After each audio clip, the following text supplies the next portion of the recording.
Assalamualaikum warahmatullahi wabarakatuh. Salam sejahtera, Om Swastiastu, Salam Rahayu. Selamat datang di channel Pitutur Kejawen. Dalam video kali ini, saya akan membahas mengenai 8 cara untuk bertemu dengan sedulur papat, menurut pandangan spiritual. Lalu apa sajakah caranya? Inilah penjelasan lengkapnya. Sedulur papat dalam tradisi Primbon Jawa adalah konsep spiritual yang merujuk pada 4 entitas gaib, atau roh yang dianggap selalu mendampingi manusia, sejak lahir hingga mati.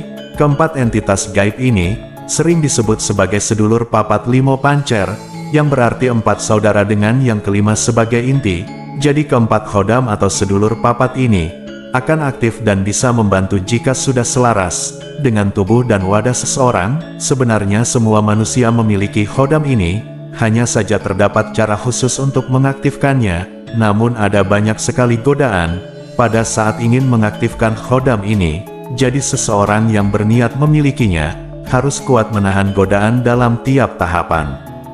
Dan berikut adalah cara bertemu dan berkomunikasi dengan sedulur papat dalam tradisi Primbon Jawa. Yang pertama adalah meditasi dan ritual kesenian. Proses meditasi dilakukan dengan duduk bersila di tempat yang sepi dan juga tenang, seperti di dalam kamar, di dalam gua, atau tempat keramat. Posisi tubuh harus rileks, dengan tangan diletakkan di pangkuan, sambil memejamkan mata selama meditasi.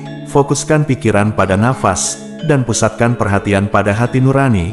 Tujuannya adalah membuka jalur komunikasi batin dengan sedulur papat. Meditasi ini bisa dilakukan pada tengah malam, atau dini hari saat suasana lebih hening, yang dalam tradisi Jawa dianggap waktu yang paling baik untuk berkomunikasi dengan entitas gaib. Selain meditasi, Anda juga bisa melakukan tapa brata. Tapa brata ini adalah meditasi yang lebih mendalam, dan dilakukan dengan laku prihatin, seperti berpuasa atau melek atau tidak tidur, dan tapa bisu atau tidak berbicara. Selama proses ini, pelaku mengarahkan seluruh fokusnya pada tujuan spiritual, yaitu bertemu dengan sedulur papat. Cara ini biasanya dilakukan dalam periode tertentu, misalnya 3 hari, 7 hari, atau bahkan 40 hari, tergantung dari tingkat pelaku prihatin yang dijalankan. Cara yang kedua adalah malam selikuran. Makna malam selikuran adalah malam ke-21 pada bulan Ramadan. Hal ini dipercaya sebagai waktu di mana alam spiritual lebih dekat dengan manusia. Pada malam ini banyak orang Jawa yang melakukan ritual khusus dengan berdoa dan bersedekah. Tujuannya adalah untuk mempererat hubungan dengan sedulur papat dan memohon berkah serta perlindungan. Pada malam ini, orang-orang biasanya melakukan salat malam, membaca surat Yasin, atau zikir secara berkelanjutan, hingga menjelang fajar. Yang ketiga adalah sesaji atau sesajen. Tujuan sesaji adalah sebagai bentuk penghormatan dan upaya dalam menjaga hubungan harmonis dengan sedulur papat. Dalam kepercayaan Jawa, memberikan sesaji dianggap sebagai cara untuk menenangkan dan menyenangkan entitas gaib yang mendampingi manusia. Sesaji bisa berupa makanan seperti nasi tumpeng, buah-buahan, atau jajanan pasar. Ada juga sesaji seperti bunga mawar, bunga melati, dan bunga kenanga. Bahkan beberapa orang juga menggunakan benda-benda tertentu, seperti dupa, lilin, atau minyak wangi. Sesaji ini biasanya diletakkan di tempat-tempat yang dianggap sakral, atau memiliki energi spiritual, seperti di bawah pohon besar, punden, atau kamar khusus di dalam rumah. Sebelum sesaji diletakkan biasanya dilakukan doa khusus, yang memohon keberkahan, keselamatan, dan petunjuk dari sedulur papat. Setelah sesaji diletakkan, seringkali disertai dengan pembakaran berupa dupa atau kemenyan, sebagai sarana untuk memanggil atau mengundang kehadiran sedulur papat. Nomor 4 adalah ritual brokohan. Ritual brokohan adalah upacara syukuran setelah kelahiran bayi. Dalam upacara ini, keluarga akan mempersiapkan sesaji sebagai wujud syukur kepada Tuhan dan penghormatan kepada sedulur papat yang diyakini ikut serta dalam menjaga bayi sejak masih dalam kandungan. Ritual ini dilakukan dengan mengundang keluarga dan tetangga untuk berkumpul dan biasanya juga disertai dengan doa bersama. Di dalam proses ini, sesaji diletakkan di dekat bayi sambil diiringi dengan doa-doa yang ditujukan kepada sedulur papat, agar selalu menjaga dan melindungi bayi ini dari segala mara bahaya. Sesaji ini biasanya berupa makanan tradisional, seperti bubur merah putih, telur ayam kampung, dan berbagai jenis buah-buahan. Kadang-kadang sesaji juga disertai dengan kain putih, yang melambangkan kesucian dan perlindungan.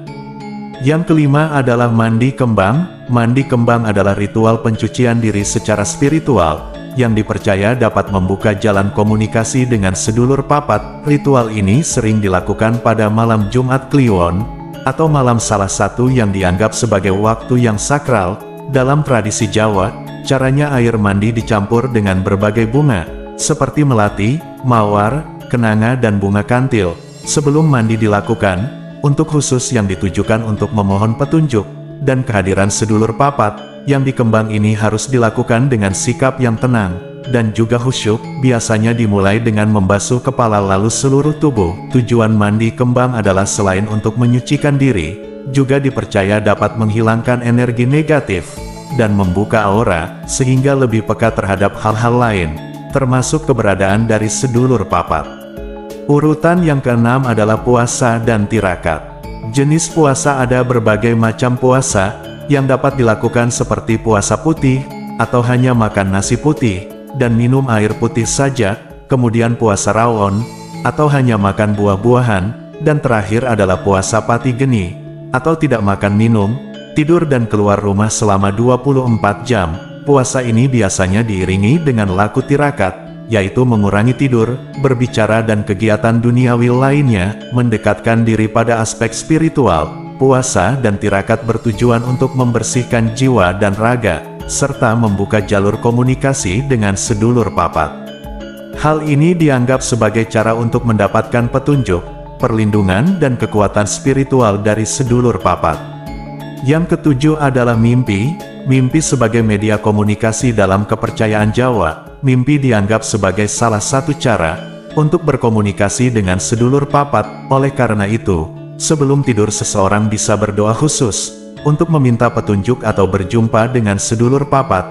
Jika dalam mimpi panjenengan bertemu dengan sosok yang tidak dikenali, tetapi terasa akrab, ini sering dianggap sebagai salah satu sedulur papat. Penting untuk memperhatikan detail dari mimpi tersebut, karena dipercaya bahwa sedulur papat bisa memberikan petunjuk atau pesan yang penting. Di nomor 8 adalah ritual khusus dari ahli spiritual. Pendekatan melalui ahli spiritual seperti dukun, atau kiai yang dianggap memiliki pengetahuan yang mendalam tentang cara-cara berkomunikasi dengan sedulur papat. Mereka bisa memandu seseorang melalui serangkaian ritual dan doa yang dirancang khusus untuk memperkuat hubungan dengan sedulur papat. Ritual ini bisa melibatkan doa-doa khusus, mantra dan penggunaan benda-benda sakral yang disiapkan oleh ahli spiritual. Selama spiritual akan memanggil sedulur papat dan meminta mereka untuk hadir dan memberikan petunjuk kepada orang yang bersangkutan. Ritual ini biasanya dilakukan di tempat-tempat yang dianggap keramat atau memiliki energi spiritual yang kuat seperti punden, makam leluhur, atau tempat suci lainnya.